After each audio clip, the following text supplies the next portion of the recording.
Alrighty guys, welcome to another video. I did not intend to make a video today, but with all this talk around the 10 players going to be added to the All Blacks squad on Monday, I felt the need to get one out. I did my Sunday and Monday sort of rugby podcast run. I've listened to everything. I've heard multiple different takes on who should be selected for this team. Um, and I thought I'd do my own. There's a few players that I heard mentioned, and I thought, yeah, you know what, like that would actually be a decent shout. Had a little dig on the stats throughout Super Rugby, and yeah, there's some interesting cases to be made for certain players. So let's have a quick look at that, and yeah, I'll give you my thoughts on the team that I've selected. Alrighty, guys, so that is my team that I've selected for the extra 10 spots in the All Blacks team going to South Africa. So let's quickly run down them. We got Ollie Norris there, who had a very good season for the Chiefs. Unlucky to miss out on the original selection, but I guess based on how well the Hurricanes did and their front row getting selected as well made it a little bit tougher, and he found himself behind them. So, but he still had a good season, and he was okay for the All Blacks last year. He's a big body, got a big frame on him, so it will serve him well in South Africa if he gets his opportunity. So I definitely think he's the next in line in terms of the props. I've thrown a little bolter in there with Sion Lawaki.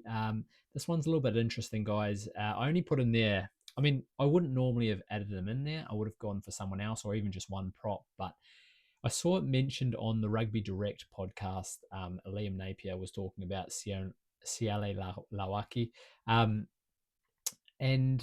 I had a look at his stats. I mean, I didn't really remember his performances for the Hurricanes this year, but I had a look at his stats, and they're sneaky good for, if you trust Rugby Pass and their stats. But yeah, you look across, like I look at the two Rennie stats, the post contact meters and the dominant tackles, um, and yeah, I mean, like dominant tackles, he was head and shoulders above any other tight head prop in New Zealand for dominant tackles. I think he had 9, and we're talking about he played probably under half of the minutes that someone like Fletcher Newell played. I think he had 9 dominant tackles in comparison to Fletcher's 4. Um, but that's a good statistic showing that he's obviously a big tackler, big boy, and can exert some brute force. He also had some good post contact meters on about 23 carries or something like that. I think he was like 61 post contact meters in those carries. So, he's up there with guys like Fletcher Newell. And that, at 22 years old, that's very impressive. And I think being on a tour to South Africa, I mean, you're not going to get any more of a hostile atmosphere. I don't imagine he'd get any test time or anything like that. He might get an opportunity at midweek, maybe. But just the experience for a young fellow like him. I mean, as a 22-year-old, just the experience you'd get from that will just set you up so well going into the future. So yeah, I threw him in there again based off of what they said on the Rugby Direct, but after digging a little deeper, I think it could be a really good idea. Moving along, we got George Bell there as the backup hooker. I mean, he was very good in the season for the Crusaders. Really, really good. Really, really hard carries. Ran a lot of meters. I think he was having a little competition with Fletcher Newell through the season because they were both just making line breaks and beating defenders. Little question mark maybe around his set piece and his ability to find his man in the line out. But fairly decent and a good guy to bring up, especially being, again, you've got your first 3 hookers already there, so chances of you seeing too much game time is slim. So but yeah, good guy to bring up. Fabian Holland, no explanation needed there. One of the standout locks last season, and not just the All Blacks but the rest of the world. Really, really good, great in the line outs, big body. I'm not sure if he will. I mean, he's going to go over if he's fit and ready. He's going to play some midweek games, I imagine, get his fitness up, and then we'll see. Does he force his way into the 23 straight off the bat? Maybe. I don't know. I don't think he gets into the first 15 just straight off the bat. I don't think so, but I guess we'll see how high Rennie rates him, but he'll be there or thereabouts, that's for sure. Torian Barnes, a little bolter again. He's a number 6 from the Blues in the same mold as what like Jerome Kano was. I mean, that's what you're kind of looking at when you look at a Torian Barnes. Big brute, physical, really physical in the tackle, really strong carries. Yeah, he could develop into that type of player, and we all know how long it's been since we haven't had one. Well, we've been desperately looking for that guy, so I could see him getting a little chance there, and I just don't see too many other sixes, out and out sixes around New Zealand really. TK Howden, a bit of a workhorse, but I'm not really sure he fits that into that 6 role for the All Blacks. So Devin Flanders was the other one, but he's off overseas as well. So yeah, I think it'd be nice to get a youngster in there. We are looking for that 6. We have been for so long. So let's find the guy that we think is going to be that Jerome Kano and throw him in there. Again, the same with Lawaki. Get him into the tour, even if he's not going to get much game time. Just get that experience under his belt. He'll be better off for it. So, the other loose forward there is Lucas Casey. Yeah, this one's really, it's going to be so debatable, right? A lot of people say he's not big enough, and maybe he's not. But what's your other option there for a loose forward?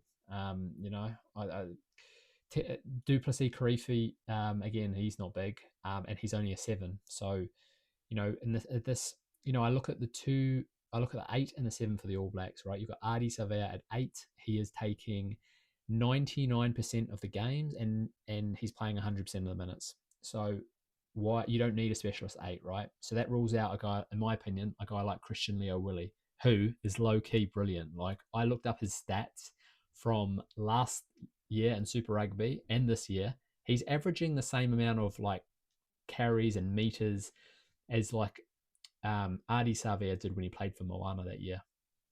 I mean, I know the different roles. Ardie was a 7, and an 8 is expected to carry more, but he's a big guy. He's a big, strong number 8, ball carrying number 8. Not the tallest, but he's still got a fair bit of size.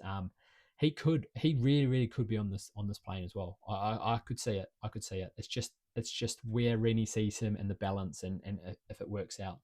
But again, he's only an 8. He's not a 7 or a 6, so that lets him down.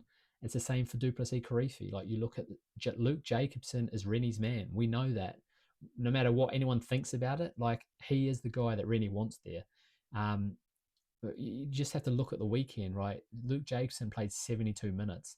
For an injury-prone guy, he played 72 minutes while we had Peter Lakai sitting there on the pine doing nothing.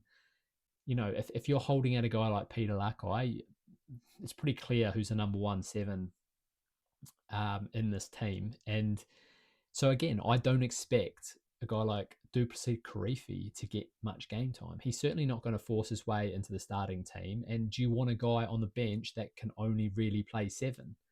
I just don't see it. You're better off looking for a guy like Lucas Casey, or maybe he's too small and you need a different option there. I don't know. But those are the guys I've gone for. Noah Hotham is the halfback I've chosen. I think, again, no qualms there. I don't think anyone's going to disagree. I think a lot of people were surprised, including myself, that he wasn't selected in the first squad of the year.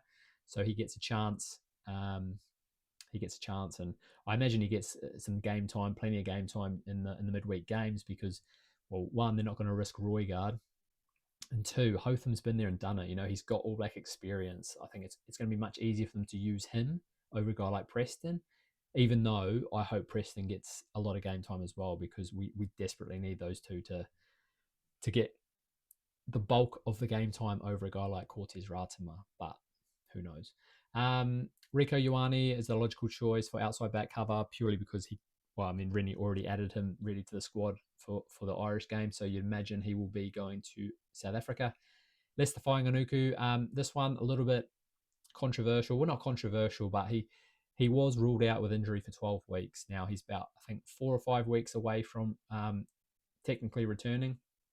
Maybe he's ahead of schedule. Um, if he's going to be fit, I mean, they're going to take him, and they should, because he's a great, impactful player. He's exactly what we need in the midfield. But,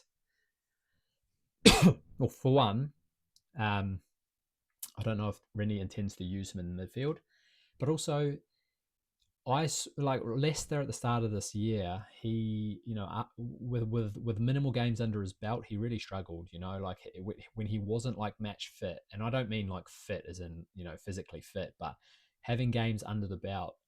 Without those, he looked very rusty. Dropped a lot of ball.